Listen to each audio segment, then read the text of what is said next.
Soft power. Uhuru authorizes diplomatic passports and special plates for governors.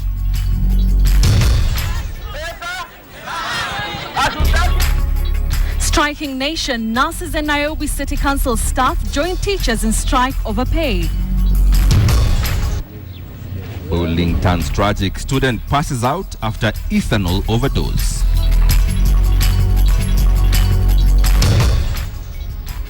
And on Perspective tonight, we focus on Kenya's hope to win the Rugby World Cup.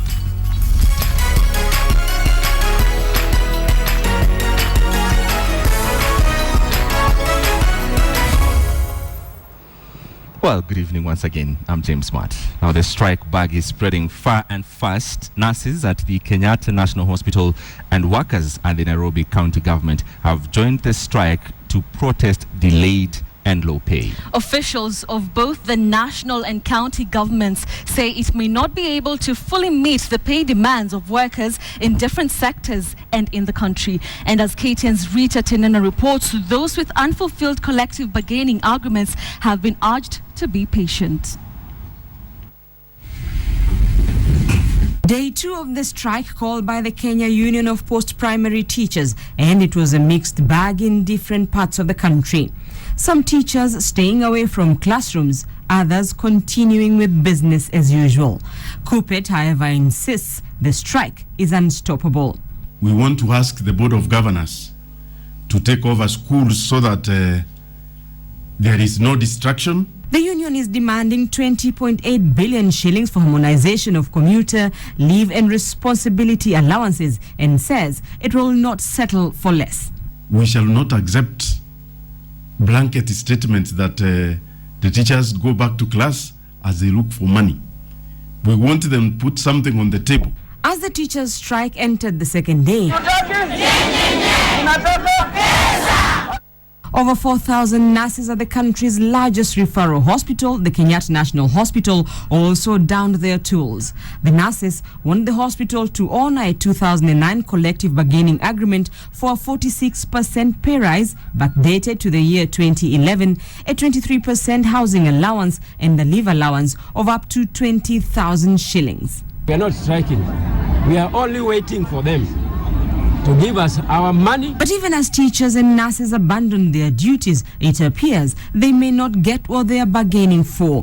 Labour, Social Security and Services Cabinet Secretary Kazungu Kambi says the government may not be able to fully meet the demands. Tukiangalia uchumi wetu saa hii hakuna ile sustainability. Kwa hivyo ningeomba kile serikali ambacho tutapata tuwapatie wakichukue na roho moja. As the central government grappled with the pay disputes, the labor unrest is brewing even at the county level. Nairobi County government workers converged at City Hall demanding payment of their salary arrears. At the county level, governments, some of which inherited financial problems from local authorities, may need to put in place measures to change the situation as the honeymoon period comes to an end for the central government, which is now grappling with, among other things, how to meet workers' demands. Rita Tenena, KTN. All right, and news just reaching us right now from the Cabinet Secretary in charge of health, that is James Macharia.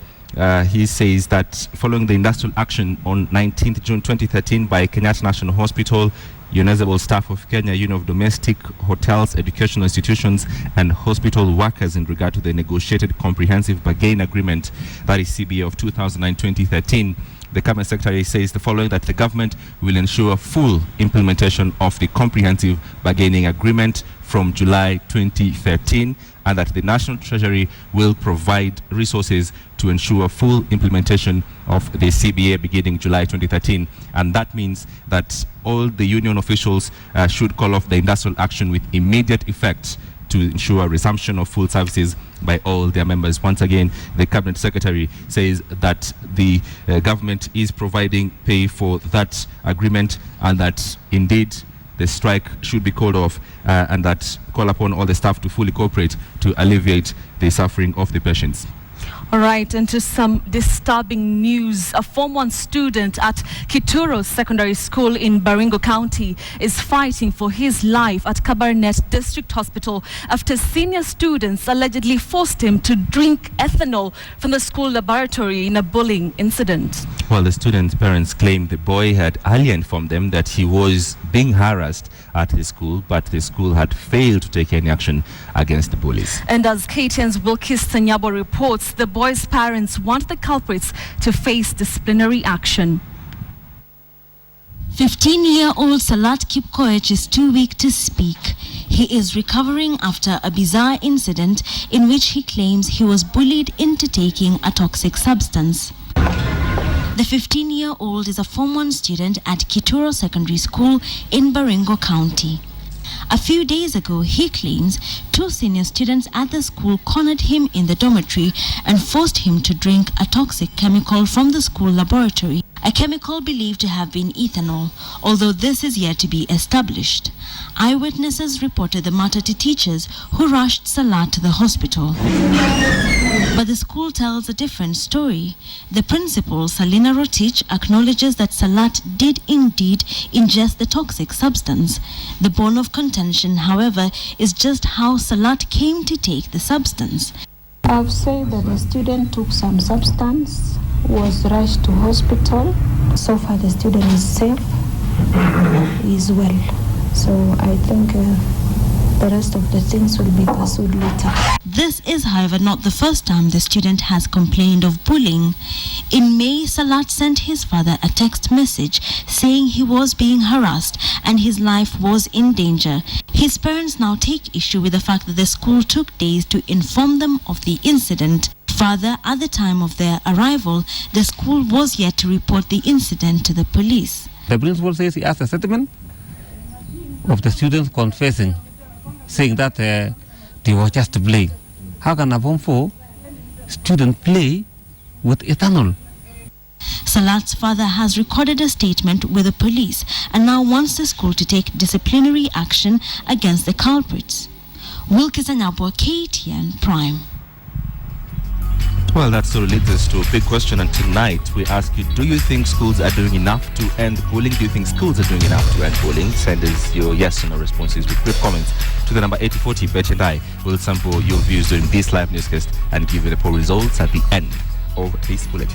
Well, to matters governance now, and President Uhuru Kenyatta has ordered that governors be issued with diplomatic passports and special number plates for their vehicles to facilitate them in carrying out their duties. When a move received as an attempt by the government to endear itself as a champion for devolution, Uhuru defended his administration over claims of frustrating devolution, saying that what has been seen so far are teething problems that are expected. Well, Samogena has these details. The status of governors across the country may just have been elevated. The county bosses will now be holders of diplomatic passports, getting into the league of the country's VIPs. President Uhuru Kenyatta on Wednesday ordered that governors be issued with diplomatic passports. Equally, governors are to be issued with special number plates for the official vehicles, this to facilitate their work in the devolved units.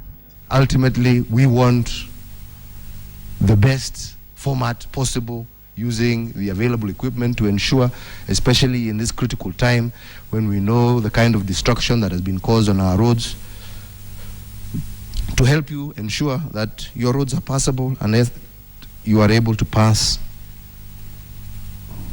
and to deliver services to your people. Upon their election, governors clashed with the executive over flying of national flag on their vehicles.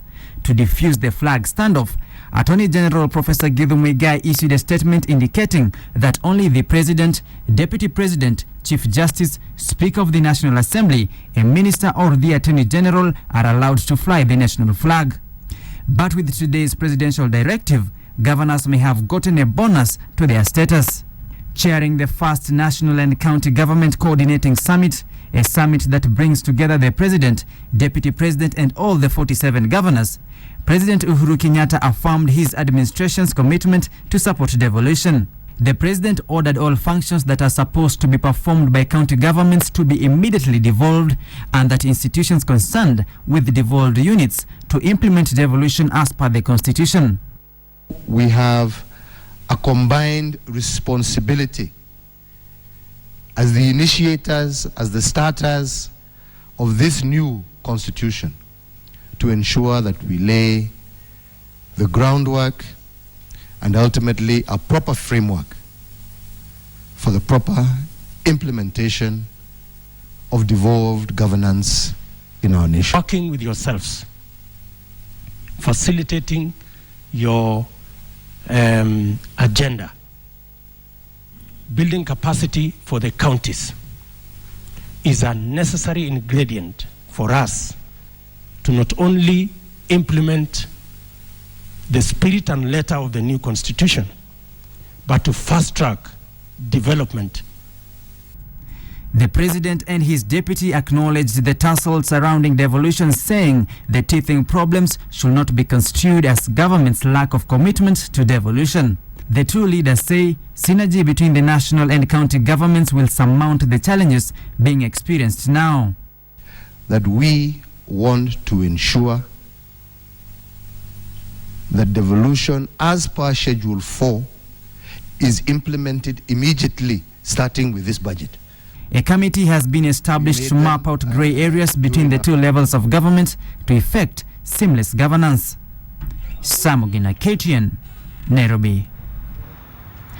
Now, the Principal Secretary nominee for the Fisheries Docket, Professor Japheth Ntiba Misheni, found the going tough at the vetting after he was accused of unlawful dismissal of staff and failing to pay a Turkish contractor over 226 million shillings while serving as chairman of the Presbyterian University of East Africa. And in a shocking admission, the professor disclosed to the committee that the Presbyterian University of East Africa has been offering some degree courses without authorization from the Commission for University Education. Patrick Amimo has these details.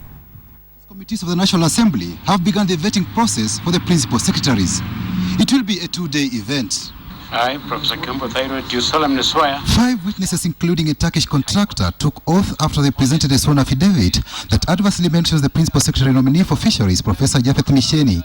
They leveled 13 claims of impropriety against Professor Misheni, whom they accused of breaching the Leadership and Integrity Act while serving as chair of the Presbyterian University of East Africa Council. The clerk's office received a sworn affidavit raising some issues touching on the integrity of the nominee.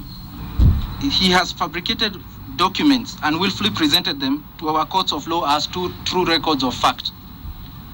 But building is still there. They are collecting the money and they are not paying my money, which they owe me about 236 million shillings.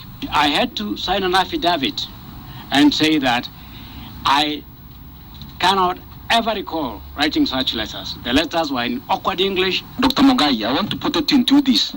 There are some allegations about uncredited programs, which you, when you are the ICT director, you are responsible for initiating.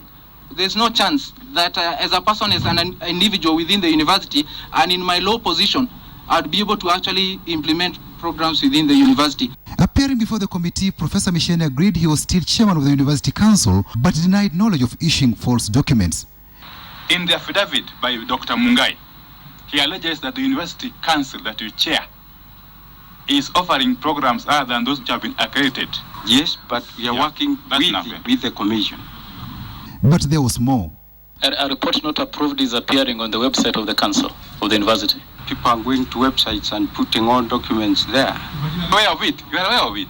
Officially, you said that. It is an official university website, not any other website, Professor. You cannot say people are you also saying that the university has been that irresponsible that people are hacking into the system and uploading reports?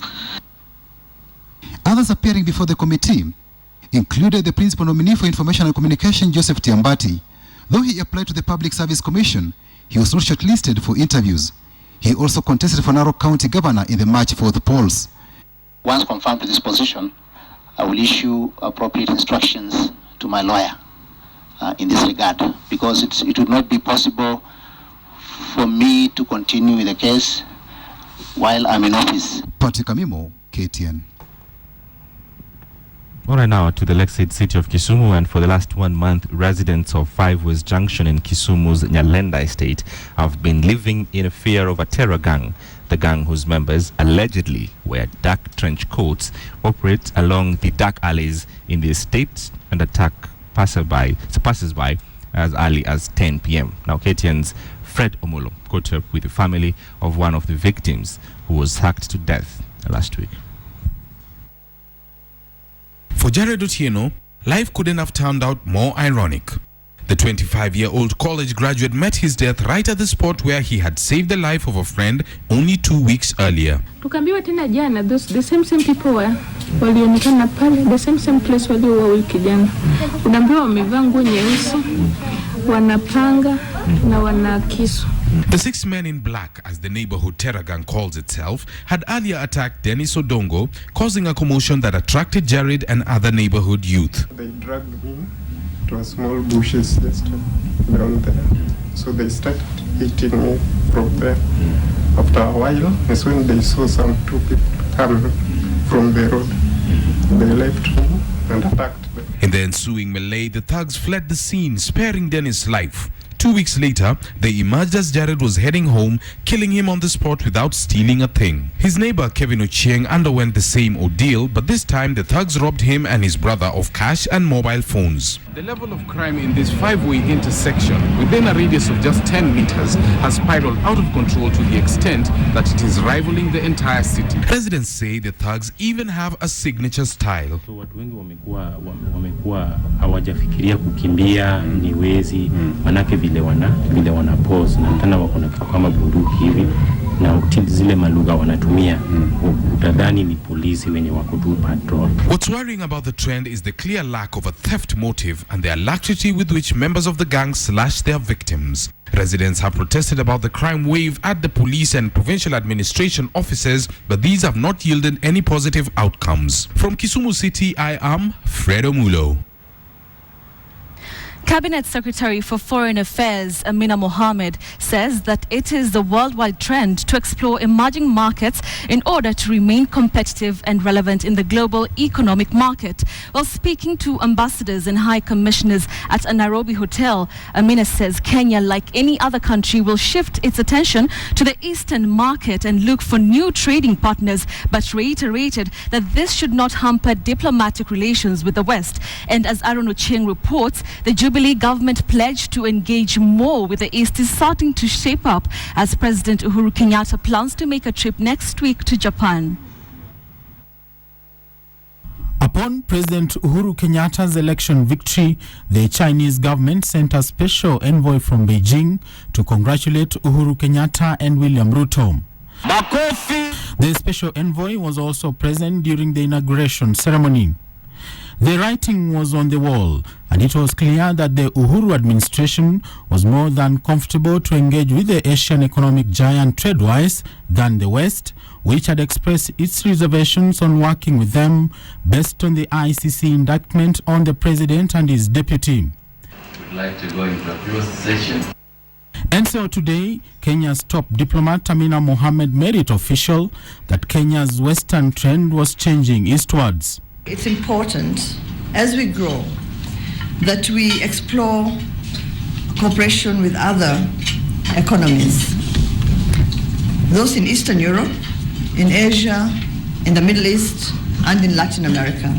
And although Amina carefully chose her words not to agitate the Western diplomats who are meeting her for the first time in her new capacity, she made sure that she does not burn her bridges just in case the East does not meet her expectations. It has nothing to do with just Kenya.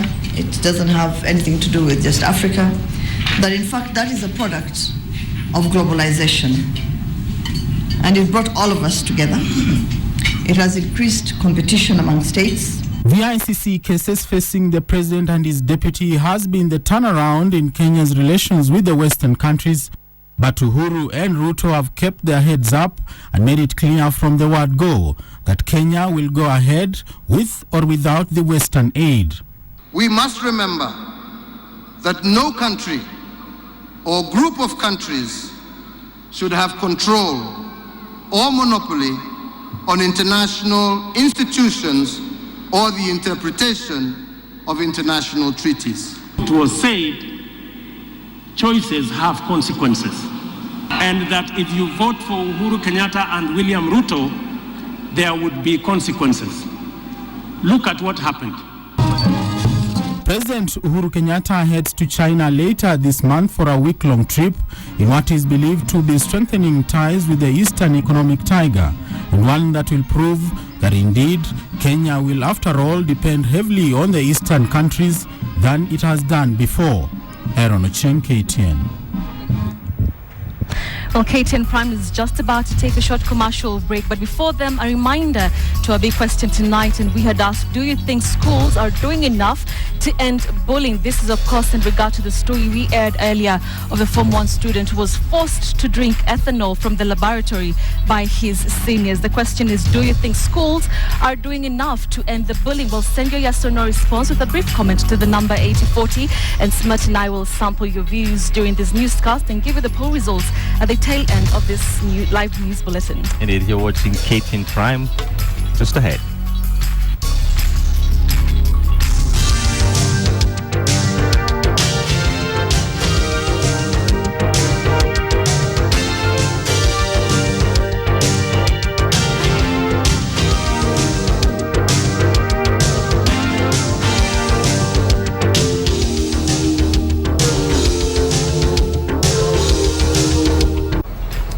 Welcome back to KTN Prime. Now, as the world prepares to mark the World Refugee Day tomorrow, Somali refugees are grappling with the reality of an impending repatriation, with talks already underway on the repatriation of Somalis back to their country. Now, the governments of Kenya, Somalia and other leaders are trying to identify safe places for the refugees to settle back into. Well, KTN's Najma Ismail toured the Kakuma refugee camp to gauge the mood ahead of the proposed repatriation. Due to war, conflict or violence, thousands are forced to flee their homeland and seek refuge in other countries. Kenya has for many years been a safe haven in the region, hosting two major camps, Dadaab and the Kakuma refugee camps.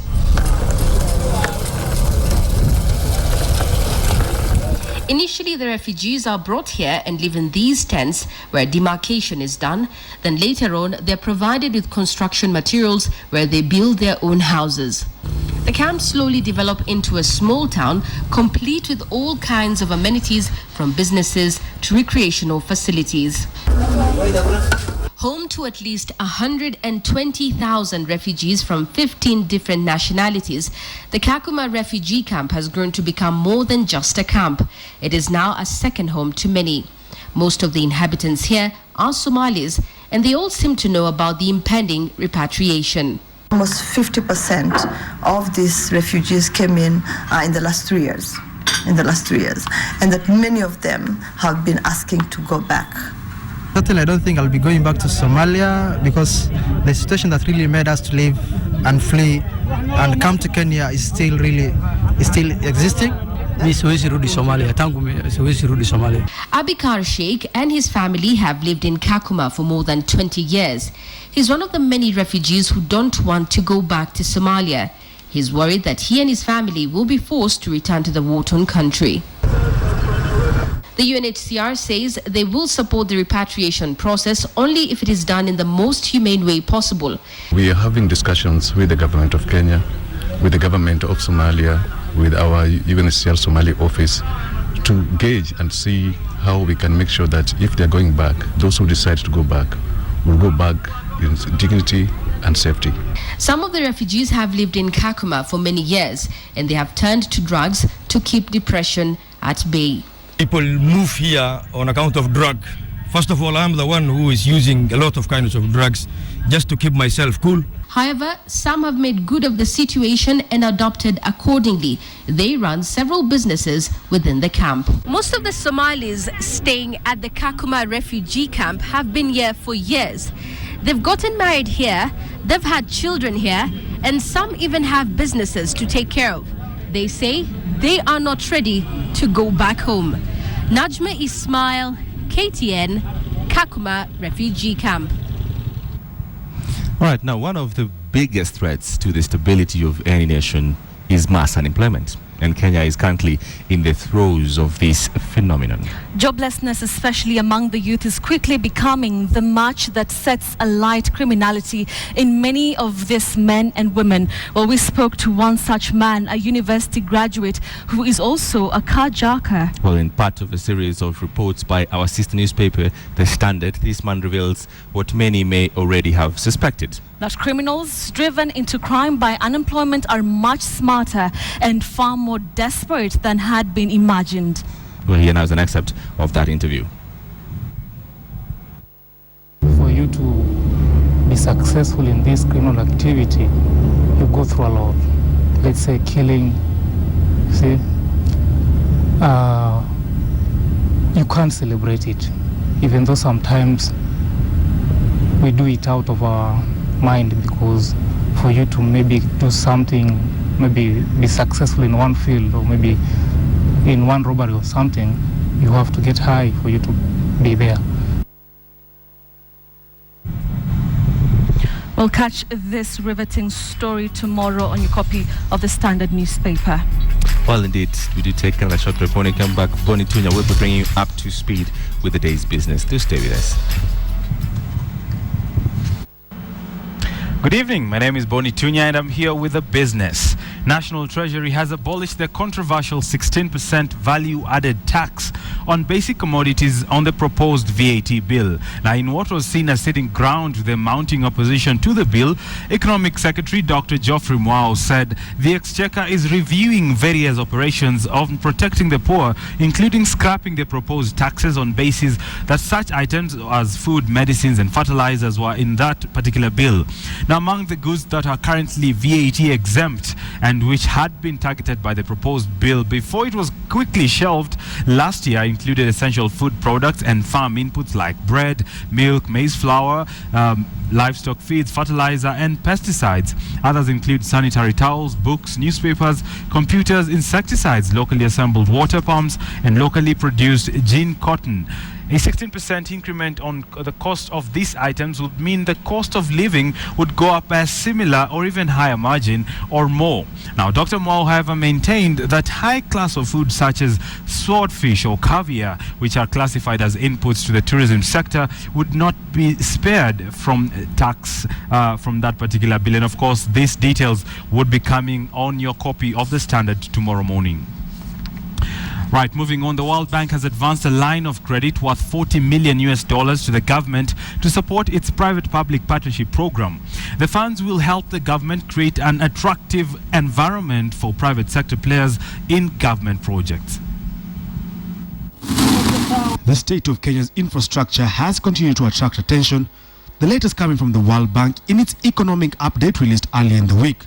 The projects have for years failed to strike the right chord with investors, leaving the government to bear the burden of the billion-dollar projects. It is estimated that Kenya's infrastructure gap stands at $2.1 billion a year, and the support from the World Bank will be a welcome relief. Kenya faces a large infrastructure deficit, which requires sustained expenditure of almost $400 billion a year over the next decade, which is about 20% of our GDP. The 3 billion shilling line of credit will be channeled to the Project Facilitation Fund. The money will be used by the government for items such as letters of support and guarantees, compensation for termination of contract in cases of political events or drastic review of laws, in a bid to attract as much private investment into the project. The government is also looking at the availability of finances to fund PPP projects from both domestic and international investors and lenders. Government has estimated that they need about $23 billion between now and 2030 to be able to maintain the investment stock and put together the pipeline of operation that they have decided they would like to have. And this is over and above the $1.6 billion that they are spending currently for expenditure, for infrastructure. The expected inflows of new investment could help ease some of the pressure on the government as it grapples with massive budgetary shortfalls arising from a slowdown in economic activity and high interest rates. Michael Karanja, KTN Business Today. Finally, here's a look at the money market report. Good night.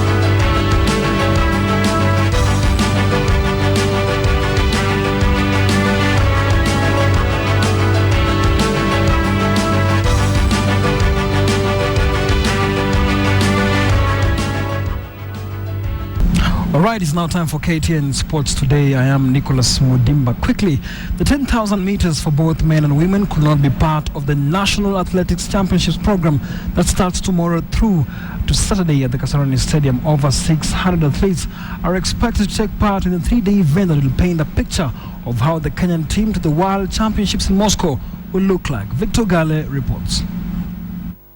Athletics Kenya has advised 10,000 meters athletes, both men and women, seeking tickets to the World Athletics Championships in Moscow not to take part in this weekend's national championships. This, according to Athletics Kenya Vice President in charge of competitions, David Okeo, is to shield the athletes from burnout since the trials for the final Moscow team will take place 2 weeks after the nationals. Whoever has attained the qualifying time in 10,000 meters, 5,000 meters, steeplechases, those three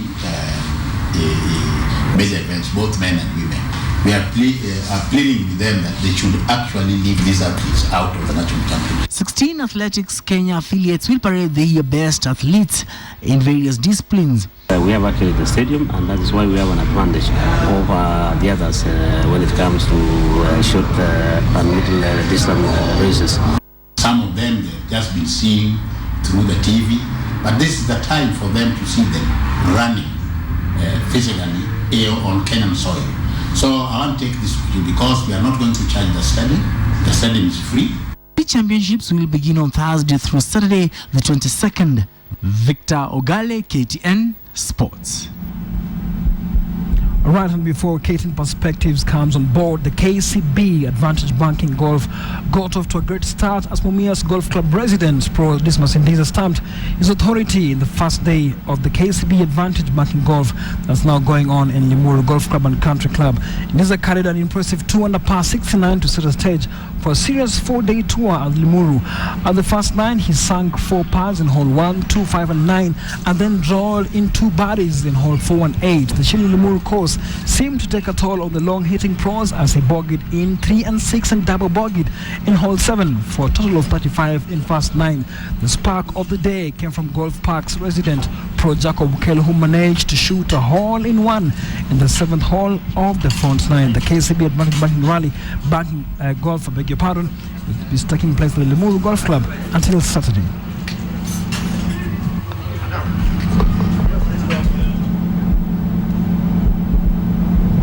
Alright, Journal Nam is coming up next with KTN Perspective, and the focus today is a rugby team going to compete in the World Cup in Moscow. Stay tuned. I'm Nicholas Mudim. Have yourself a great night. Alright, and just about time for us to leave. And here is now the big question result we asked you: if you think schools are doing enough to curb bullying in schools. All right, and 85% say no and 15% say yes, that indeed that schools are doing enough to end bullying. Thank you very much for sending in your text messages and also for watching KTN Prime. My name is Betty Kallo. Perspective is up next. Indeed, we're talking all about rugby. Do stay with us. I'm James Smart. Enjoy the rest of your viewing.